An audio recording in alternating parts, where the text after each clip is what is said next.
के इतिहास लेखन की परंपरा देखते हैं। साहित्य इतिहास, हिंदी में जो साहित्य है कौन किसने लिखा था और कब लिखा था, थोड़ा ट्रिक के माध्यम से याद करेंगे, ठीक है।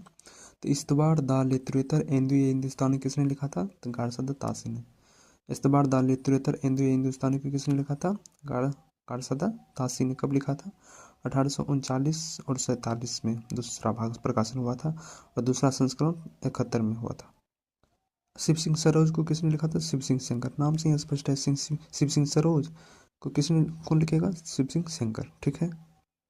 और भाषा काव्य संग्रह को Mahesh Dutt Shukla. The modern vernacular literature of northern Hindustan को किसने लिखा था, तो जॉर्ज गियर्सन ने। इस्तबार द लिटरेचर एंदु हिंदुस्तानी को किसने लिखा था, गारसद तासी ने, जो कि फ्रेंच विद्वान था और फ्रांस भाषा में लिखा गया था। और द मॉडर्न वर्नाकुलर को गियर्सन ने। और मिश्र बंधु विनोद को किसने लिखा था, तो मिश्र बंधु ने। मिश्र बंधु विनोद को किसने लिखा, मिश्र बंधु ने। नाम से ही स्पष्ट है। और हिंदी साहित्य का इतिहास किसने लिखा, तो रामचंद्र शुक्ल ने। तो किसकी भूमिका के रूप में ये लिखा गया था हिंदी साहित्य का इतिहास, तो ये लिखा गया था हिंदी शब्द सागर की भूमिका के रूप में। और इसको प्रकाशन किया गया सबसे पहले किस नाम से, ये इतना बड़ा हो गया तो इसको प्रकाशन किया गया हिंदी साहित्य का विकास के नाम से। तो हिंदी साहित्य का विकास कैसे हुआ, विकास नाम से, फिर ये इसका नाम हुआ हिंदी साहित्य का इतिहास, ठीक है। रामचंद्र शुक्ल ने लिखा है 1929 ईस्वी। और देखो हजारी प्रसाद द्विवेदी के 3 ग्रंथ देखते हैं हिंदी साहित्य के इतिहास में।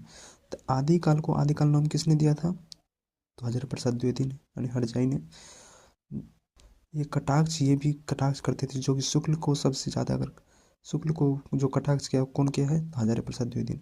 महावीर ने, महावीर जी तो चुपचाप एकदम आशीर्वाद की मुद्रा में बैठी हुए हैं कहीं शांत जगह। लेकिन हरजाई जो है, ये हजारी साला हरजाई है, ये हर जगह टोन मारते रहता है, ठीक है। तो इसका ग्रंथ है हिंदी साहित्य का आदिकाल। आदिकाल का नामकरण, आदिकाल का जो है नामकरण आदिकाल ही दिया हजारी प्रसाद ही, तो ग्रंथ भी लिखेगा आदिकाल कौन, हजारी प्रसाद द्विवेदी।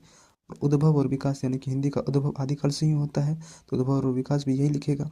और भूमिका भी आदिकाल से में ही होता है, तो भूमिका भी इसने लिखा। तो समझ लो हिंदी साहित्य की भूमिका और हिंदी साहित्य का उद्भव और विकास कैसे हुआ, और हिंदी साहित्य का आदिकाल बाद में लिख दिया।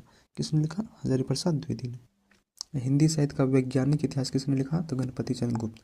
तो वो गणपति भगवान जो है वो एक खुद वैज्ञानिक है, और वैज्ञानिक का रहस्य, क्योंकि उनके सर और धड़ में जो है शरीर मानव का है, किंतु उनका सर जो है हाथी का है, तो वो एक वैज्ञानिक ही जोड़ सकता है उसको।